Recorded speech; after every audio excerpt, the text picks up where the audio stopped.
Hi.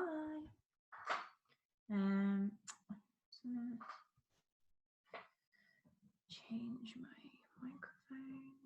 Oh, good. Hi, everybody. So let's familiarize you a little bit with Zoom if you haven't used it before. I'm not particularly happy with this camera angle.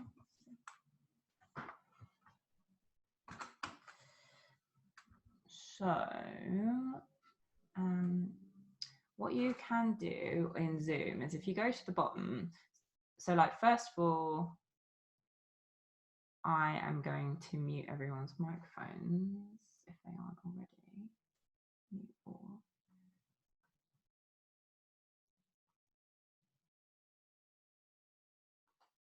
Yeah. And if you go to the bottom of the page, you'll see that there's a button that says chat. If you hit on that, that's how we'll communicate. You can type to me any questions that you have throughout. I'll try and keep an eye on it. I think it will, like, if I remember right, this will just pop up as we go.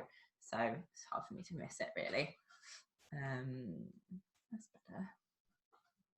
Sadly, you get to see this like wide pan shot of the top of my fridge, but never mind. Just pretend like that. It's not really there. Basically, I have a normal top of the fridge, just like everybody else, just put crap. You have to excuse my really terrible cough. You'll be glad to hear that it's not a dry cough, and seems to be slowly coming out, as me and my mum would put it. And make sure my phone's on silent for you guys. There you go, just check for any stragglers. Yeah, okay. Got one. So yeah, grab yourself a cup of tea before we start, if you want. I'm just going to send this person a link who's just messaged me.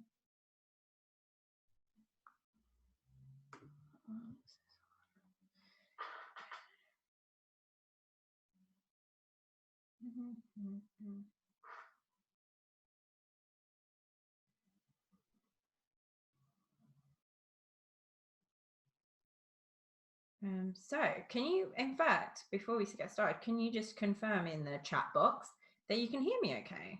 Because sometimes you can't, and that's not great. When that happens.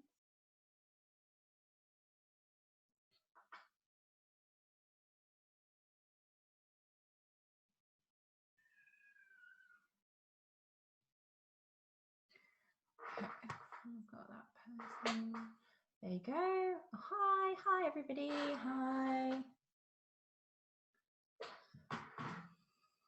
It's a lovely day if you're joining from England. It's a lovely sunny day. Hopefully you guys will get some sun on your skin today.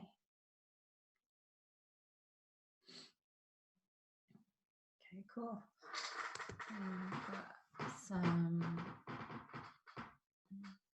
I've made a really quick little what's it called, like PowerPoint display deck thing that I can send you guys after if you want, but it's very sparse. I'm going to give you the facts verbally rather than have written, you know, an essay on each slide. I find that's always really off-putting when people write massive streams of consciousness onto slides. Zurich. Oh wow, lovely. That's nice. Okay, so it's 10 o'clock. I'm going to start on time. Why not? So if you don't already know me, I'll be surprised if you don't, but I'm a medical herbalist by training, and I'm currently working on my master's in design history, looking at women's products. And my first degree in herbal medicine led me to practice for 10 years as a herbalist. I took patients with various problems, but really I specialize in period problems. But I have a long history of anxiety myself. And so I tend to find that in herbal practice or any kind of medicine practice, I bet, you tend to attract the things that you have personal experience with. And that was certainly the case for me. So I've helped a lot of people with different types of anxiety, and these are very anxious times. And like, whereas like normally my lifestyle is very home based anyways, and it's very digitized, and uh, my life is kind of normally like this, so it's like odd to have everybody sort of like on board with my lifestyle all of a sudden. So I personally haven't felt this big like schism shift of my day-to-day routine and stuff, but when that does happen to me, I find it extremely disconcerting, and it can be very yeah, very anxious. And plus, I feel like a lot of the things that we're experiencing, our only frame of reference is like the beginning of Armageddon or zombie movies. So it's hard to like see empty shops and stuff and not feel nervous about it. But how are you guys feeling? If you want to like, feel free to like type how things are feeling for you. It would be nice to just get an idea of what level of anxiety you're at. Well, I guess like when I had my anxiety, I suffered with social anxiety for a few years, which actually stopped me from being able to go into London or like densely populated areas without getting a really strong panic sensation. And that was really hard for me because my husband is very much like an out, he likes to be out in the world partying and seeing cultural things and stuff. I wasn't too fussed because I'm a bit of a homebody introvert, like in many ways as it is anyways. But my anxiety went on for a few years, and it took me a long time to realize that mine was not really in relationship to what was happening around me at the time. It was almost like a side effect of something that had been happening before. So I had been through a high stress situation over a long period of time, which had burnt me out and then led to my anxiety. So it was like a red herring, the anxiety feelings at the time, because I was like, there's nothing around me to be anxious about, but I'm feeling really terribly anxious. And so that was really like difficult. It took a long time for me to realize that it was actually because I was suffering from burnout from a long time before. So yeah, that was like a struggle for me. You're in the Channel Island. Hi Cara, I'm hoping that's how you say your name. I'm horrible, I'm gonna have to guess. It's a bit scared being away from the NHS. Oh, right. And a hospital and any support. No, I can't work, right? But being young and healthy, not so scared of getting sick. Yeah, that's right. Like the statistics are in our favor if we're really under the age of like 40 or something. It really seems to like ramp up once you get over a certain age. And I think that age is actually 60, if I'm remembering right from what people are saying. Hi Kat, had a panic attack in the supermarket last week. Yeah, horrible. And I usually work mostly from home, but nowadays my husband is also at home and is super bored and also anxious because he's quitting smoking. Oh no, that really makes your nerves on edge and jangly as enough as it is. So he's kind of passing anxiety on to me. Yeah, I can totally see that. And that must be difficult being cut off like that. I can't imagine what that feels like. But yeah, at least you have your youth on your side. So there's a lot of uncertainty right now. We're not dealing with our normal routines. We're not dealing with we don't really know necessarily where our income is coming from, that sort of thing. So let me share this bad boy with you. I used to know how to make this look pretty. Let's see. Yeah, it's a bit better like that. So that's me, my anxiety. That's when I had long pink hair. What I wanted to talk to you today is about how anxiety and stress interlink. And I'm probably going to talk about really like two forms of anxiety that I used to deal with most. and then I think will be coming up for people at the minute. But there's lots of different like individual forms of anxiety. The one that I had was really a result of long-term stress, and it was causing short-term stress because the anxiety and like feeling anxious and getting anxious and having panic attacks snowballs, right? Like it exacerbates the problem, thinking about, oh, is it going to happen, when is it going to happen, all of that kind of thing. Yeah, so it's not great. So long and short-term stress can lead to anxiety in different ways. I find that short-term stress can be explained very much so as part of the flight and fight response, and that will bring up that anxious feeling that we are really talking about today.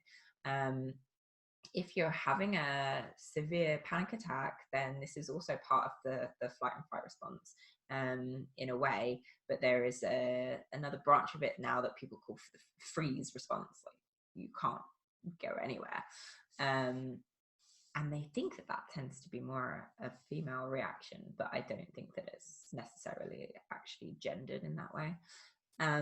So in a short-term stress response, the side of the nervous system that's activated is the sympathetic nervous system, and with that our pupils dilate, our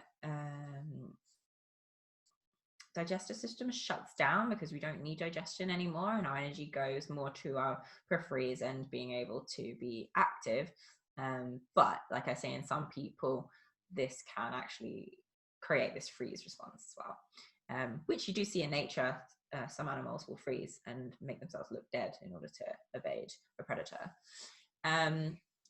The other thing that can happen is over a long time, if you are experiencing that fight or flight response a lot, you can start to burn out, and then that makes us feel on edge all the time.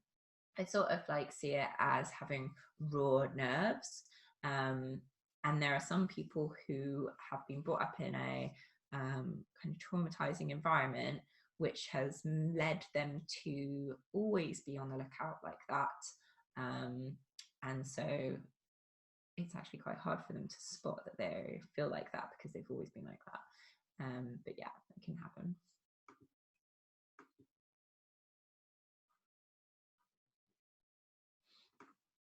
Highway, I'm going to say. I think I had a panic attack last week since I forgot to eat breakfast and lunch with the overload at work and that is so true. When we have low blood sugar, that's another thing that can make our nervous system very on edge.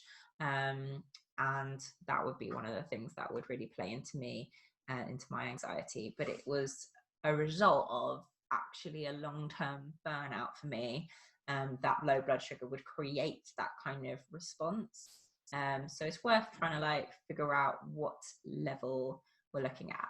So the key thing that I wanted to stress today is that there are different levels of stress. In a stress model by, oh no, it's a German word and I don't really want to mispronounce it, but there's a psychologist who came up with the idea of having 3 stages of stress. The first stage of stress is the one that we've been talking about, the flight or fight response. The second stage of stress is called adaptation, and that is when we no longer feel stressed because we're used to dealing with a certain level. So although we are experiencing stress in our environment, it doesn't give us that stress sensation. And then the third level of stress is essentially leads to a burnout scenario. And understanding where you are on that can be tricky. And I actually have a test that you like, a fun quiz thing that you can take on my website that helps you to assess it. Or if you do have my book, then I put it in there as well. You just answer a series of questions and it'll tell you what stress level you're most likely to be at, because depending what stress level you're at, you'll use different herbs. Okay, so all right, I've just muted everybody again. I figured out there's a way that I can do it so that you can't unmute yourselves by accident. So that's reassuring. find that that's like one of my worst nightmares when I want to call, is that I'll do something people can see. Okay, so we're going to talk about 4 different herbal allies today. Nerve tonics and relaxants, sedatives, and adaptogens. So nerve tonics are herbs that sort of like coat the nervous system in bubble wrap, if you will. They make us feel more comfortable and less, what's the word? On edge. There's another word that I want to find. It'll come to me. Oat tops are probably one of my favorite ones for this. They look like this, chopped up bits of haze, sort of like, or grass, like how it really looks. Oat tops I really like for helping to, as I say, coat the nervous system. I get that picture of like when you make porridge, it leaves that kind of coating around the outside of the pan. That's what I imagine it's doing to our nervous system. And any of these nerve tonics I would recommend taking every day in fairly large quantities. Like you'd make a teaspoon, you'd use a teaspoon of herb to a cup of boiling water, let it infuse for 10 minutes and drink that 2, 3, even more times a day. There's really no like upper dose problem with this. With nerve tonics, they're really safe. Hawthorn is another one that I like because it helps to also strengthen the heart and release tension in the arteries. So if your stress and anxiety leads to hypertension, hawthorn is perfect. It also helps with sleep anxiety problems, which is quite nice. Chamomile all of these you could have as a combination if you want to. Chamomile also helps with sleep. It's probably the most commonly available herb. Really, you can get it in every shop because it's one of the herbal teas that everyone offers.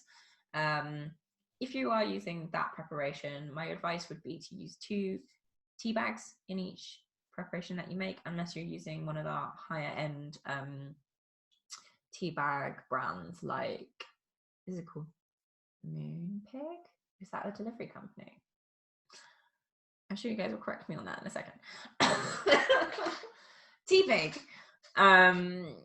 And so yeah, I would really recommend using 2 tea bags if you're using just like commercially bought normal chamomile, unless you're using a particularly expensive brand, and preparing it in exactly the same way. If you want to combine them all, you can.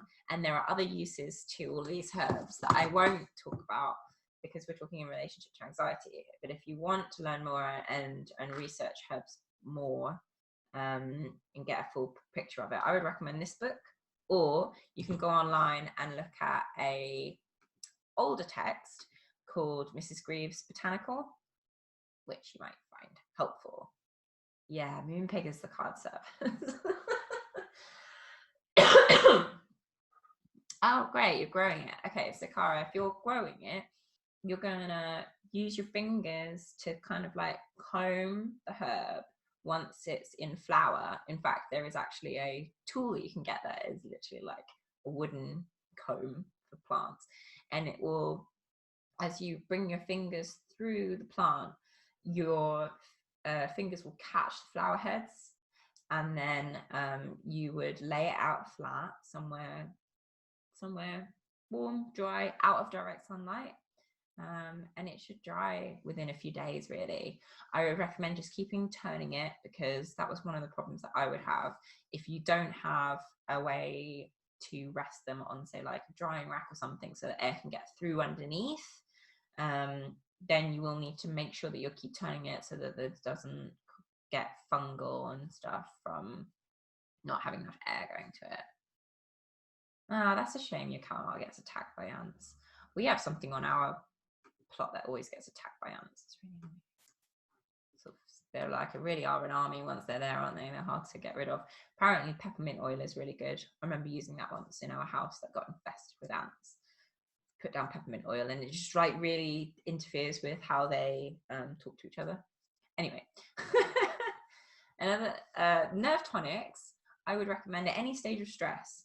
So I think everybody should be taking them. And in a time like this, where there was a lot of environmental things that we can't control, nerve tonics are nice to protect us against those.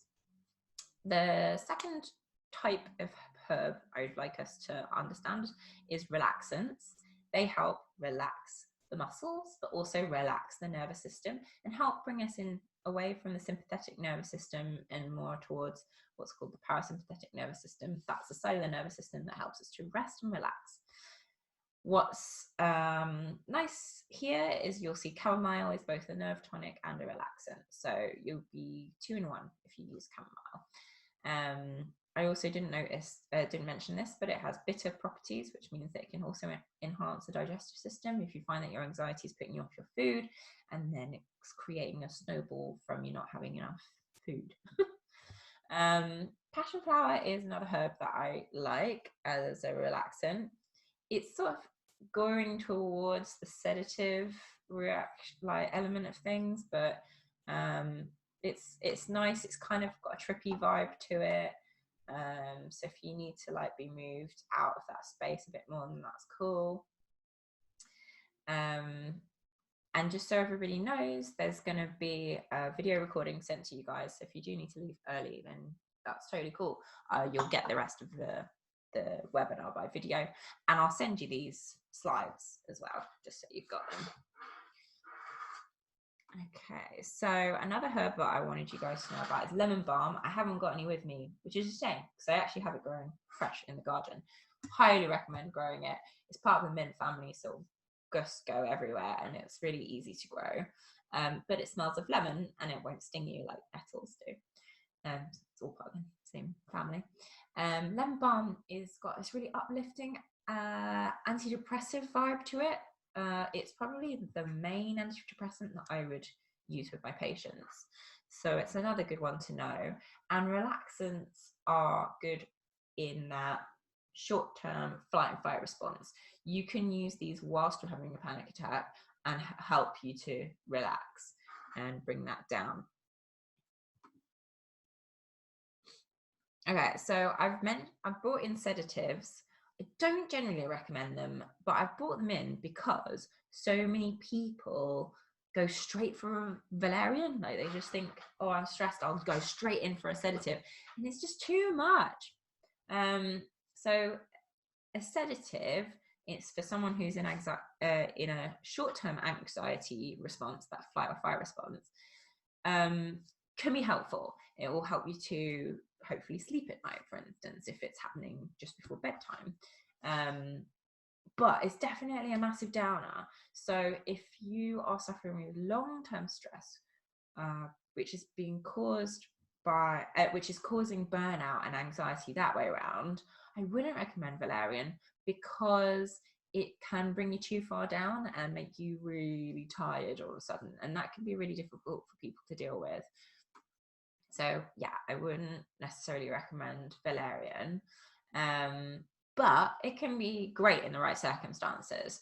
And it's very much something for you to test and see how you get on with it. Oh, okay, cool. Cara, I used Valerian a lot at school, and I was basically semi-high all the time. Yeah. Okay, so this is another thing that happens to me actually. When I take Valerian, it's like a stimulant in a way to me.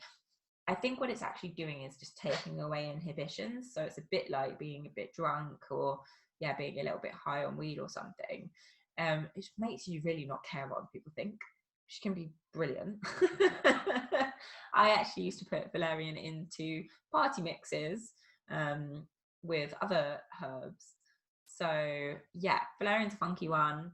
I would just say, like, be careful of it, and if you're using it, try and use it on its own, so that you know if you get on with Valerian or not. Because it's a root, you'll probably take it as a tincture rather than a herb as a tea or decoction. It's a really strong taste as well, so you probably won't want to take it in any other way than a tincture. Tinctures come as liquids. They're alcohol extractions, and you take it using a pipette and just have a few drops by the instructions on the side of the bottle usually. But if failing that, if you don't have that, then I would take a mill about an hour before bed, see if that helps you to sleep, and go from there.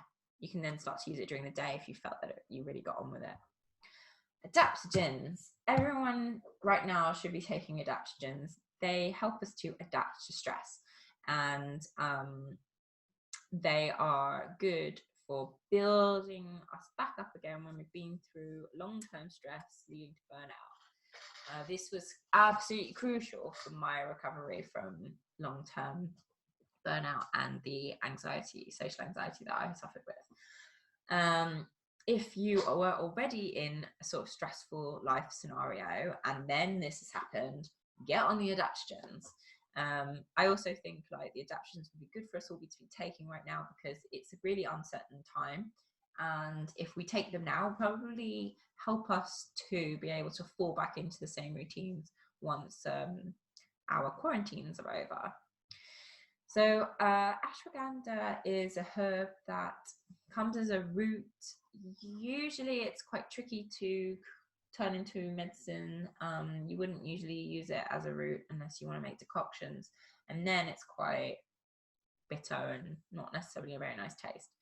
So I make ashwagandha into a powder and I turn it into lattes, and you'll find that as one of the products that I make, which I'll show you a picture of at the end. Sadly, I don't have a version of it right now. You can buy this sort of like test tube sample kit if you want, and it's in there. It's the middle one in there. So it comes as a powder. I've combined the ashwagandha with spices and things, so it tastes a bit more like chai, which makes it a much easier drink to have. Enjoyable, even, I would go as far as saying that. What's nice about that product actually is that it's got nerve tonics as well as adaptogens in, so it's really working at all different levels of stress. Ashwagandha will give you the strength of 1,000 horses, so they say. And certainly I've had people say that the Rest of Resilience latte that I just showed you gives them energy as if they were having coffee. And then for others, it helps them to relax. So what's nice about adaptogens is you can go either way with them. They can be uplifting and they can be relaxing.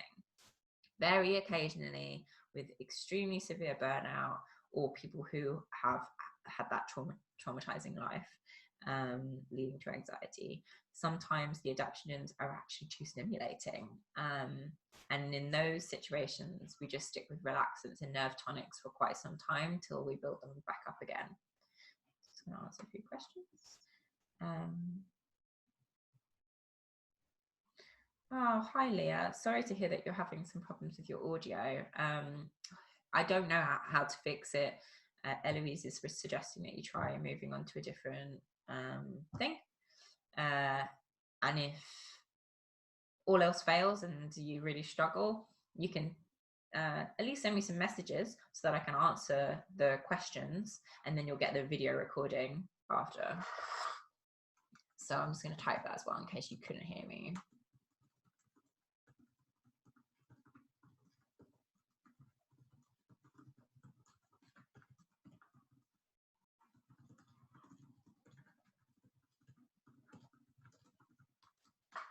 Here we go.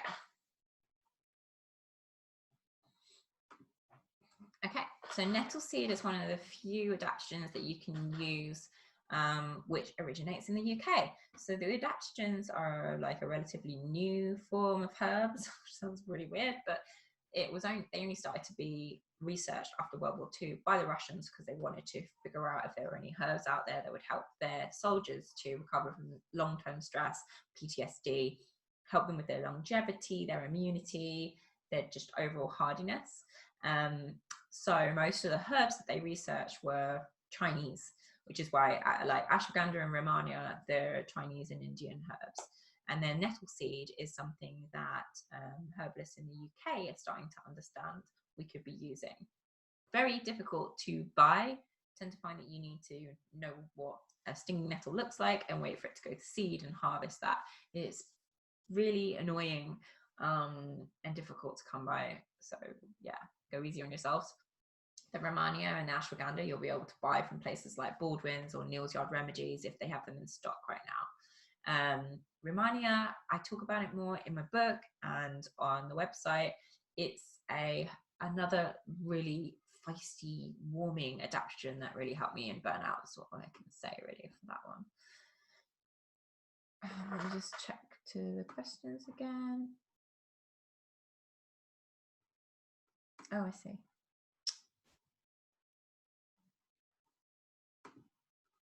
Very good. There we go. Are any of these herbs not recommended for women who are pregnant or trying to conceive? Let me just have a look through, but actually usually no. Usually all adaptogens are fine, and I would certainly say ashwagandha definitely is. It actually helps with promoting fertility because it improves the egg quality. So you would need to take it 3 months before trying to conceive in order for it to affect the egg that you would then conceive with. But yeah, I would recommend ashwagandha in particular. Sedatives, also totally fine during pregnancy, but yeah, they have pros and cons to them. Relaxants are all fine, and nerve tonics are also all fine.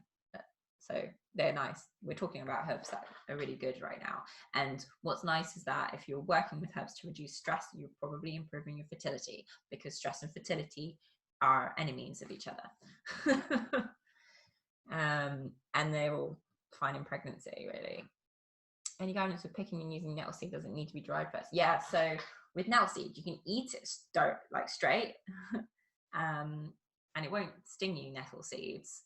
What will sting you is nettle flowers, and it can be hard at first to know what they look like. But you'd have to come on a herb walk, I guess.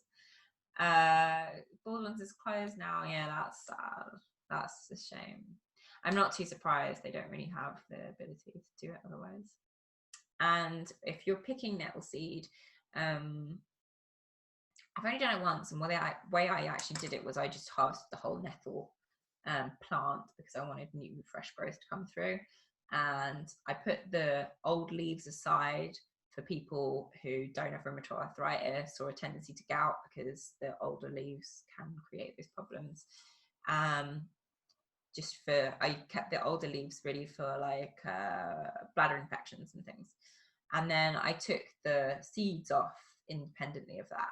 I think I seem to remember that I actually let them dry first before trying to deal with this, because the sting kind of goes out a lot more before, if you dry them.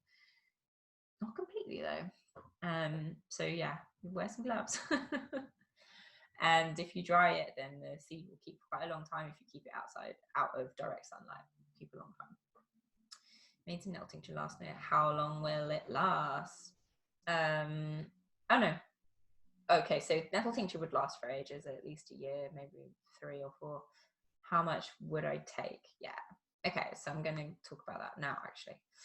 So those are the stockists that I've recommended. There's another one, Apotheca in Kent, that I used to work at. You'd have to ring them, but I'm sure that they're open right now, and if they have the stock, I'm sure they'll send it to you in the post. They just don't have like an online thing. Just give them a call, and they're like an entire team of herbalists. It's really nice. And you'd be supporting a small business that's probably really struggling right now out in Faversham. So you can have any of these herbs as infusions, but I have tried to point out which ones don't really suit it. An infusion is just a teaspoon of dried herb with covered with boiling water, leaving it for 5 to 10 minutes with a cover on if you want to be particularly astute, but you don't have to.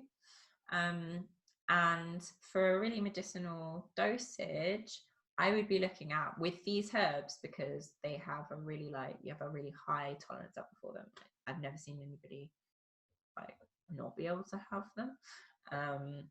I would recommend at least 3 cups a day of these, and you could start by working with just one and layer it up so that you can see how each one changes you, or you can combine and see how the combination works for you. But I like people to work with herbs individually, at least to begin with, so they've got a relationship with them, they understand what they like and how they affect them. And if it's especially helpful if you do have a problem with one of the herbs, they just make you feel a bit off, a bit like weird for whatever reason, then you know which herb it is if you're taking them individually. If you're taking them together and you have that kind of response where you're like, yeah, I don't really get on with that, you won't know which herb it is, and it can feel really like, oh, herbs don't work, when actually it's probably just one that's causing a problem. The other thing that you can do is decoctions. That is a much stronger preparation of any of the herb parts that grow above ground. So the flowers, the stems, the leafy parts, any of that is a really strong way of making a preparation of those. What it's usually used for is for the roots. So that's your ashwagandha, romania, licorice, all those roots and barks. They need to really like be decocted in order for the properties to come out. And for that, you put it into cold water, dried herb into cold water, put it on the hob, bring it up to the boil and let it simmer for 5 to 10 minutes with a cover on before pouring that out and sieving it, straining it. Let me just see what this question is from Leah, because I think she... Oh, Leah. Hi, if you have any questions, just let me know, especially as you like miss most of it, but you'll get the recording. And then tinctures are this, the liquid herb. With tinctures, I would recommend taking a ml, if it's a single herb, taking a ml 3 times a day, or 5 mils 3 times a day if it's a blend of herbs. Because if you're having a blend of herbs, like 3 or more herbs, then obviously that mil is now only a third each of those herbs. So I recommend taking more of the blend. And then the last way that you can have things is powders, which you can turn into lattes, and that is how I recommend people take the ashwagandha in particular. So of my range, which you can buy now, for anxiety, I would recommend the premenstrual peace drops. They are a tincture made up of hawthorn, which we've talked about, passion flower, which we've talked about, licorice I didn't mention, but actually it's really good adaptogen that has been shown as effective against COVID-19. So that's a good one to have.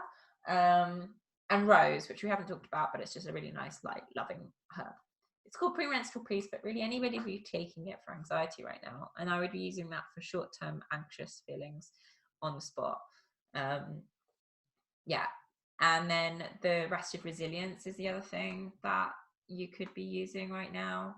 That's got ashwagandha in, which we've spoken about, hawthorn, which we've spoken about, oat, which we've spoken about, and then some spices for making it taste amazing.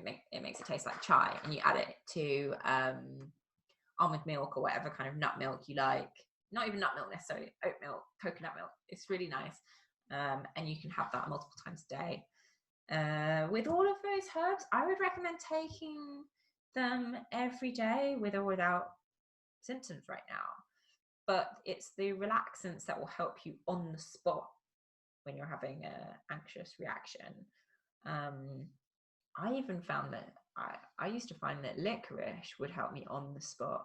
I would take licorice root with me to things like tattoos, and job interviews.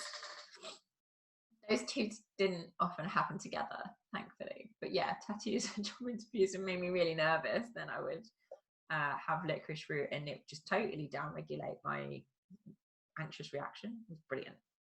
So we're in the last 5 minutes. I've answered some questions as I go, but if you have any more questions, please do let me know. There was one that I got by email that I'm just going to bring up now. Make sure that I answer it.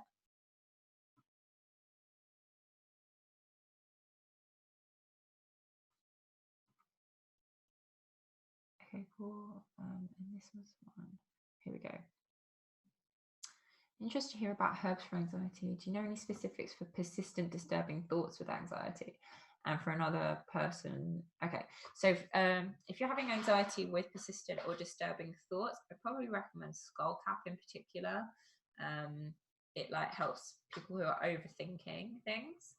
and another person who's quick to being angry, irritated, or depressed, and it might be hormone related. For them, I would recommend the premenstrual peace drops. Actually, that's exactly what I made them for. Okay, let's just check out any questions on here as well. I'd like to ask if you have any information about infertility related to Hashimoto's disease, a puzzling condition. Yes, it is. That's a massive question. I'm not prepared for. Hashimoto's is autoimmune, to do with the thyroid. I think I would quite like to send Leah, if you can send me your email address, if you don't mind. You can send me it privately, and I can send you a answer to that question.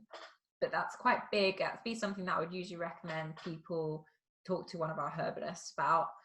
We have free 30-minute consultations that you can use, and you'll be able to just talk through what the problem is, and they'll be able to explain how our health plans may or may not be able to help you, and they'll help you find somebody else that'll be more relevant if that's the case. But Hashimoto's and herbs work really nicely together for fertility. Hi Verity. So this is a real struggle, like where you're going to get your herbs right now, because I've just been told that Baldwin's is closed, and I'm pretty sure I already know that Neal's Yard Remedies is also closed. You can check online to see if Neal's Yard Remedies maybe is still posting things from their warehouse.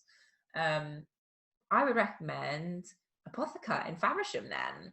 It's a shop that I used to work in. They have a dispensary, and they don't have an online presence much. They don't list their herbs online. But you guys could ring them and ask them and place an order. I'm sure they'll be happy to take an order on the phone and post things to you. And it'll be really nice to support them right now, because they are an independent shop in Faversham.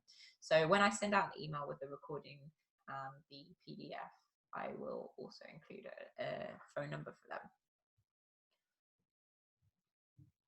Herbs for PTSD would be the adaptogens and relaxants mostly, but nerve tonics as well. Just like a combination of all of them for PTSD for sure. And if you can, like, see somebody for talking therapy as well, it'd be really helpful. The nerve tonics be helpful. Carpal tunnel syndrome. Oh, that's really interesting. Yeah, I think that would probably be part of my tactic for carpal tunnel syndrome. You might find that also relaxing the muscles around it's a constriction essentially, might be helpful too. Again, that'll be something I'll probably see a herbalist about. Oh yeah, Indigo Herbs in Glastonbury is still selling online. Oh, that's good to know. Thanks, Trina. That's really helpful. Urban Fringe also selling herbs whilst their stocks last. Great. And Napier's in Edinburgh is online. Oh, great. Well done. Thanks for those suggestions, guys. I hadn't thought of those. Okay, so thanks very much. If you have any questions that you haven't asked me, you can ask me them by email that I'm going to send out. And yeah, have a great day. And I hope that these things are practical and you can get hold of them and use them. See you guys. Bye, bye, Cara. Bye, Emma. Bye, everyone.